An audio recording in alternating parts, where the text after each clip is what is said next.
주님의 은혜와 평안이 여러분과 또 여러분의 가정 가운데 함께 하시기를 기원합니다. 우리가 지난 시간부터 십계명에 대해서 함께 말씀을 나누고 있습니다. 십계명, 하라 또 하지 말라라는 그런 내용이 담겨 있다 보니까 우리에게 있어서 좀 불편하거나 아니면은 좀 우리가 좀 가까이 하기 좀 어려운 그런 내용들이 있을 때가, 또 그런 느낌이 들 때가 있습니다.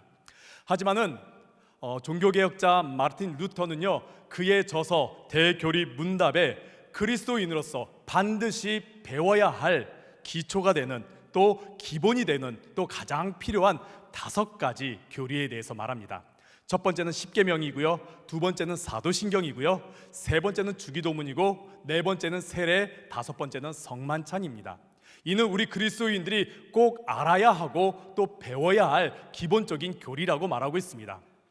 그 중에서 마르틴 루터는 이 십계명을 자신의 대교리 문답의 맨 앞부분에 두면서 이 내용을 설명하고 있습니다. 그만큼 우리가 가장 먼저 배워야 되고 또 가장 기초적으로 우리가 알아야 할 내용이 바로 이 십계명이다라는 것입니다.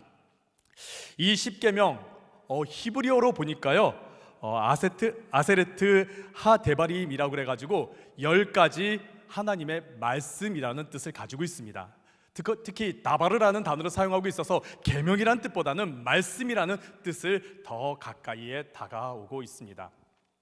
십계명은 우리가 읽을 때에 계명으로서 뭔가 하라 하지 말라라는 계명이다라기보다는 하나님께서 우리에게 주신 말씀, 더 정확히는 하나님께서 우리에게 주신 언약의 말씀입니다.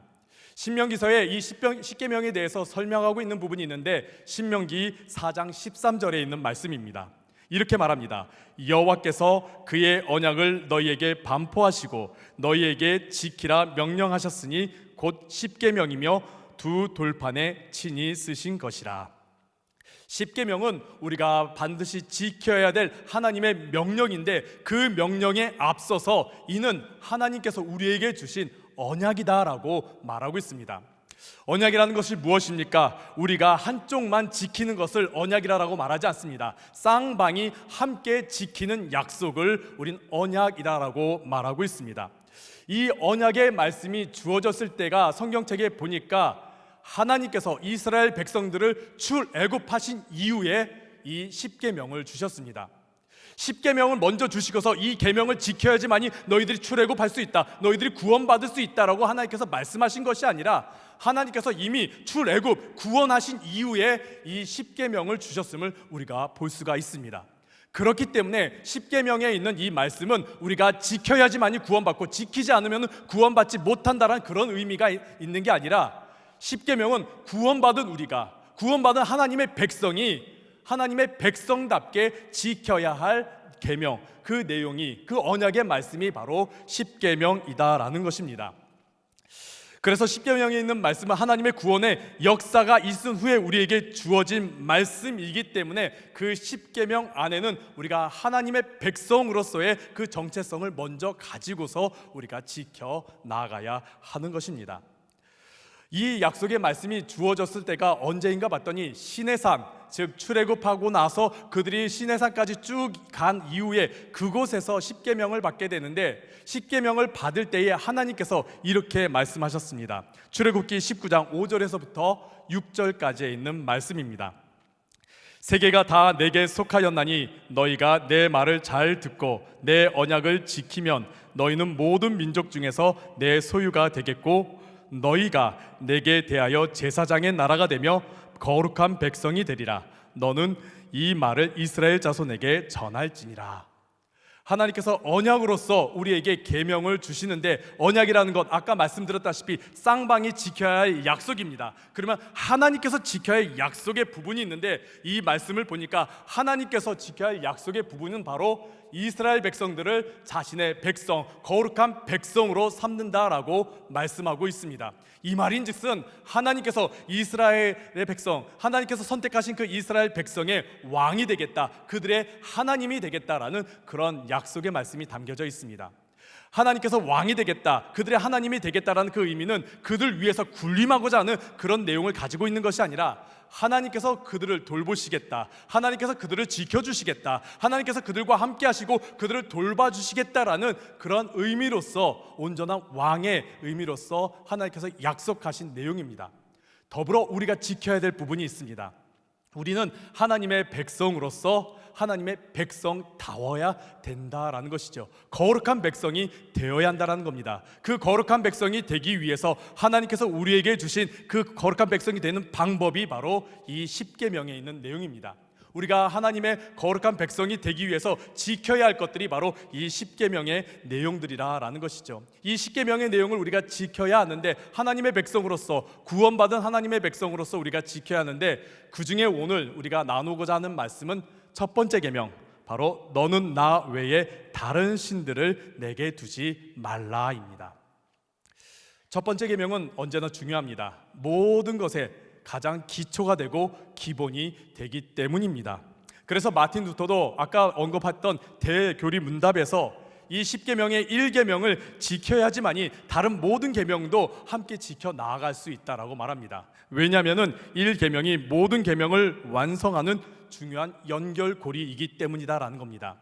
이 첫 번째 계명을 지켜야지만이 다음 계명도, 다른 계명도 함께 지킬 수 있는 것이고, 이 첫 계명을 지키지 못한다라 한다면은 다른 계명도 저절로 지키기가 어렵다라는 것입니다.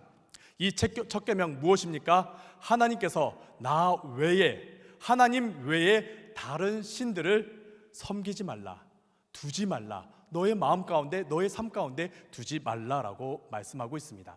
그렇다면 우린 여기에서 하나님은 어떤 분이시고 다른 신들은 어떤 모습을 가지고 있는지에 대해서 우리가 알아볼 필요가 있습니다.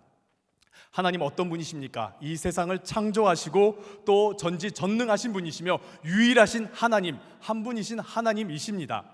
이러한 여러 가지 많은 고백들이 우리들 가운데 있는데, 오늘 본문 이 십계명에서 고백하는 하나님의 모습이 있습니다. 우리가 함께 읽었던 출애굽기 20장 3절, 바로 그 윗구절에 하나님께서 자신에 대해서 소개하는 장면이 나오는데, 우리 함께 출애굽기 20장 2절에 있는 말씀 함께 읽도록 하겠습니다.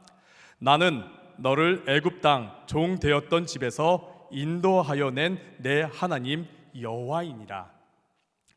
두 번째 2절입니다. 나는 너를 애굽 땅 종 되었던 집에서 인도하여 낸 내 하나님 여호와이니라.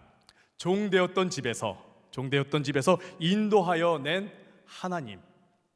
하나님은 애굽에서 구원하신 하나님, 하나님은 광야에서 또 바다에서 길을 만드시면서 이스라엘 백성들을 인도하신 하나님, 하나님은 하늘의 만나와 또 반석의 물로써 그들을 먹이시고 돌보시는 하나님, 적군들이 둘러쌌을 때 그들을 물리쳐 주시며 지켜주시는 하나님, 그러면서 그들을 이 약속의 땅까지 인도하여 주신 하나님임을 오늘 본문에서 말하고 있습니다. 하나님은 우리를 구원하여 주시고 또 인도하여 주신 하나님, 그 모든 것이 은혜로서, 어떠한 대가나 조건이나 우리가 잘해야지만이 받는 것이 아니라 은혜로서 주어짐을 오늘 본문에서 말씀하고 있습니다. 그렇다고 한다면 다른 신들은 어떠한 모습을 가지게 될까요? 이와 반대의 모습을 가지게 되겠지요. 하나님은 구원의 하나님이시고 또 은혜의 하나님이시고 또 인도하시는 하나님이라면 다른 신들은 우리를 종으로, 노예로 만드는 신들이다라는 겁니다. 다시 노예로, 다시 죄 가운데로 빠뜨리는 신들이라는 것이죠. 출애굽 당시에 이집트 문명과 메소포타미아 문명에는 굉장히 많은 신들이 있었습니다. 다신교 사회였습니다. 특별히 이집트 문명 가운데서는 굉장히 많은 신들이 있고 또 그 신들을 섬기는 것이 굉장히 중요했다라고 말합니다. 그래서 고대 그리스 역사가 헤로도토스는 이집트 사람들을 향하여서 이렇게 말했습니다. 이집트 사람들은 세계 어느 나라보다 헤아릴 수 없을 정도로 종교적인 사람이다. 굉장히 많은 신들이 있다. 이집트는 굉장히 많은 신들이 있고 또 이집트 사람들은 그 많은 신들을 굉장히 열심히 섬기고 있다라고 말합니다. 이렇듯 다양한 신들이 이집트에 있었고 또 다양한 신들의 성향들이 있었고 그 신들마다 다양한 캐릭터들이 있었습니다. 근데 이렇게 다양한 신들이 있는데 공통된 점이 있습니다. 무엇이냐면은 그 신들은 자신들을 만족시켜야지만이, 자신을 만족해야지만이 사람들을 구원하고 사람들에게 응답한다라는 겁니다. 자신이 원하는 재물을 바쳐야지만이, 자신이 원하는 방향으로 가야지만이, 자신이 원하는 방식으로 살아가고 자신이 만족할 만한 업적을 이루어야지만이 응답하고 구원을 베푼다라는 겁니다. 문제는 그 만족이 없었다라는 것이죠. 그렇기 때문에 그 만족을 위해서 많은 사람들이 우상을 향하여 열심히 정말 많은 시간과 많은 재물과 많은 헌신과 노력과 수고를 말미암아 계속 섬기고 있었다라는 겁니다. 계속 수고하고 계속 노력하면서 그 신들을 섬기다 보니까 어느 순간 그 신의 노예 종으로 전락하게 되어 버린 것이지요. 그런데 이런 모습이 고대인들에게만 있는 것이 아니라 지금 현대인들에게도 있습니다. 문명이 발달해갖고 많은 사람들의 신은 없다, 나는 무교다라고 말하고 있지만은 그들의 삶을 자세히 살펴보면은 그들은 많은 우상들을 만들면서 섬기고 있는 모습을 볼 수가 있습니다. 영국의 종교 철학자 존 힉은 자신의 저서 종교 철학에서 현대인들도 다양한 신을 믿으며 살아간다라고 말하고 있습니다. 이는 다른 모든 종교에서도 마찬가지로 이슬람교라든지 불교라든지 심지어 유대교와 기독교 그리고 무교까지 포함해서 모든 이들이 정말 많은 신들을, 다양한 신들을 섬기며 살아간다라고 말합니다. 그러면서 이를 쉽게 설명하기 위해서 한 가지 이야기를 이렇게 합니다. 만약에 한 우주인이 지구로 날아와서 인간들의 일상생활을 관찰한 후에 보고서를 작성하면 다음과 같이 보고할 것입니다. 지구인들은 여러 가지 신을 섬깁니다. 물질의 신, 성공의 신, 권력의 신, 현상 유지의 신, 그리고 일주일에 한 번씩 기독교 신을 섬깁니다 라고요. 현대인들이 정말 많은 우상들을 만들면서 그 신을 섬긴다라고 말합니다. 물질에 대해서, 그리고 지식에 대해서, 권력에 대해서, 그리고 성공과 아름다움과 쾌락에 대한 그러한 신들을 만들고 섬기고 있다라고 말합니다. 현대인들은 그것들이 신이 아니다라고 말하지만은 많은 현대인들이 그것을 향하여서 많은 시간과 물질을 투자하고 있습니다. 그들이 원하는 방식대로, 그들이 추구하는 방식대로 살아가면서 무던히 노력하고 있습니다. 그리고 의지하고 또 그들을 추구하고 있는 것을 우리가 보게 됩니다. 그리고 우리 기독교인들 안에서도 그런 모습이 종종 보일 때가 있습니다. 하나님보다 물질을 더 많이 생각할 때, 하나님보다 권력을 더 많이 숭배할 때, 하나님보다 아름다움이나 쾌락을 더 많이 생각하는 것, 그런 모습들이 종종 우리 그리스도인들 안에서도 나타나기도 합니다. 문제는 이러한 것들이 우리를 자유케 하는 것이 아니라 우리를 더 구속하고 우리를 더 올마매고 우리를 더 노예로 만들고 있다라는 것이죠. 그 안에는 구원이 없습니다. 그 안에는 오직 죽음과 종된 모습만 담겨져 있습니다. 다른 신들은 우리를 노예로 만들고자 하고 있습니다. 하지만 하나님께서는 우리를 구원하시고 우리를 자유케 하시고 우리를 그 종되었던 곳에서 구원하셔서 우리를 인도하시며 함께 하시는 하나님이다라는 것입니다. 그렇기에 다른 신들을 우리가 섬기는 것이 아니라 오직 하나님, 우리를 구원하시고 우리를 자유케 하시고 우리를 인도하시는 우리가 하나님만 섬기며 살아가야 한다라는 겁니다. 이렇게 하기 위해서 첫 번째 계명이 무엇이냐면 오직 하나님만 우리가 섬겨야 한다라는 겁니다. 그렇다면 우리가 어떻게 해야지 오직 하나님만, 유일하신 하나님만 섬기며 살아갈 수가 있는 것일까요? 신명기 6장에 보면은 유일하신 하나님을 섬기는 것, 유일하신 한 분 하나님을 섬기는 것에 대해서 신명기 6장 4절과 5절에서 말하고 있습니다. 우리 함께 신명기 6장 4절과 5절에 있는 말씀 함께 읽도록 하겠습니다. 이스라엘아 들으라, 우리 하나님 여호와는 오직 유일한 여호와이시니 너는 마음을 다하고 뜻을 다하고 힘을 다하여 내 하나님 여호와를 사랑하라. 아멘. 하나님, 유일하신 하나님을 섬기는 것은 마음을 다하고 뜻을 다하고 힘을 다하여 오직 하나님만 사랑하는 것입니다. 하나님만 사랑하는 것, 마음을 다하고 뜻을 다하고 힘을 다하여 사랑하다라고 해서 정말 거창하게 우리가 사랑하라는 그런 의미가 아닙니다. 하나님을 사랑하는 것은 우리가 사소한 삶 가운데서도, 일상적인 삶 가운데서도, 또 사소한 일들 가운데서도 하나님을 기억하면서 하나님과 함께하면서 하나님을 사랑하는 마음으로 임하는 자세를 말하고 있습니다. 이에 대해서 하나님의 임재연습이라는 그 책을 쓴 로렌스 형제가 그러한 삶을 잘 나타내고 있습니다.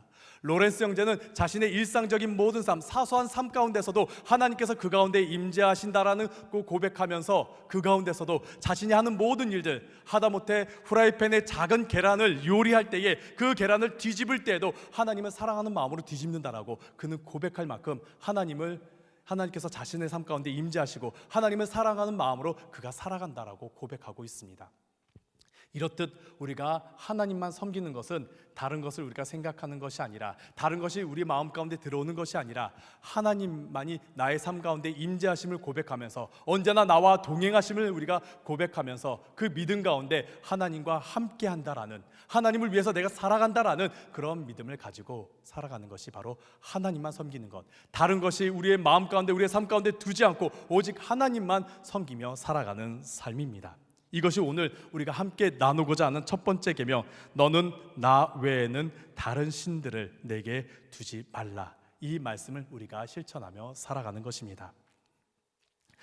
우리는 구원받은 하나님의 백성입니다. 하나님의 은혜로 우리는 구원받았습니다. 하나님께서는 우리가 구원받은 그 은혜 받은 백성으로서 살아가기를 바라고 계십니다. 이를 위해서 하나님께서는 우리에게 10계명을 주셨고 그 10계명 중에서 첫 번째 계명, 하나님만 섬기기를 바라는 그런 마음을 우리에게 나타내 주셨습니다. 구원받은 우리가 하나님의 백성으로서 살아가는 첫 번째, 바로 오직 하나님만, 다른 것을 우리의 마음에 두지 않고 다른 신들을 섬기는 것이 아니라 오직 하나님만 바라보며 하나님만 섬기며 나아가는 것입니다. 우리의 삶 가운데 그것이 어떠한지를 한번 점검해 봤으면 좋겠습니다. 나의 마음 가운데 지금 무엇이 담겨져 있는지, 다른 것들로 가득하지는 않은지, 또 나의 삶 가운데 어떤 것을 의지하며 살아가고 있는지를 한번 점검해 봤으면 좋겠습니다. 그러면서 우리의 마음이, 우리의 삶이 하나님께로 돌아가 하나님만 바라보며 하나님만 섬기며 살아가는 여러분들이 되시기를 간절히 바랍니다. 십계명은 구원받은 백성이 하나님의 백성으로서 살아가는 방법을 또 점검하는 내용들이 담겨져 있습니다. 이 십계명의 말씀들을 우리가 기억하면서 하나님의 백성으로서 살아가시는 여러분들 되시기를 간절히 바랍니다. 무엇보다 한 주간 동안 또 앞으로 하나님만 섬기며 나아가는 여러분들 되시기를 간절히 바랍니다.